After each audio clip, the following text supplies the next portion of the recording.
দক্ষিণ চব্বিশ পরগনার ক্যানিং থেকে গ্রেপ্তার সন্দেহভাজন জঙ্গি। ধৃত ব্যক্তি তেহরিক ই মুজাহিদিনের সদস্য বলে অনুমান।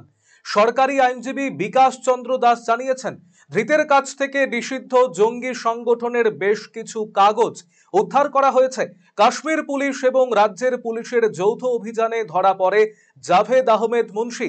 সুন্দরবন হয়ে বাংলাদেশে পাড়ি দেওয়ার ছক ছিল জাভেদের। দাবি পুলিশের, ধৃতকে আলিপুর আদালতে পেশ করার পর ট্রানজিট রিমান্ডে কাশ্মীর পুলিশের হাতে তুলে দেওয়া হয়। 31শে ডিসেম্বরের মধ্যে কাশ্মীরের সংশ্লিষ্ট আদালতে জঙ্গি সন্দেহে ধৃত জাভেদ আহমেদ মুন্সিকে পেশ করার নির্দেশ দিয়েছে আদালত।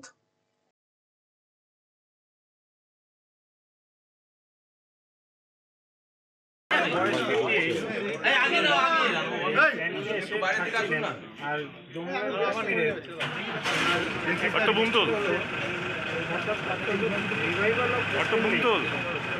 join the young person from Muslim to propagate secessionist ideas among the people of the Jammu and Kashmir.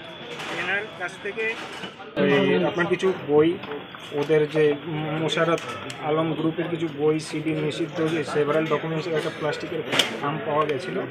তো পুলিশ এখানে এসেছিলেন, ওই জম্মু কাশ্মীর থেকে পুলিশ এখানে এসে ওকে ধরে ওই ট্রানজিট রিমান্ডে ওকে ট্রানজিট রিমান্ড প্রেয়ার করেছিলেন আপনার সিজিএমের সার্ভাইভাল করার জন্য। ওখানকার যারা আপনার কিছু ইয়াং পিপল, তাদের মধ্যে প্রোপাগেট সেসেশনিস্ট মানে বিচ্ছিন্নতাবাদী এই সমস্ত জিনিসগুলো করার জন্য ওখানকার যে ইয়াং পিপল যারা আছে ওদেরকে জয়েন করার জন্য ওই মুসলিম লীগে। আর ও হলো মোশাররফ আলম মোশাররফ আলম গ্রুপের একজন মেম্বার।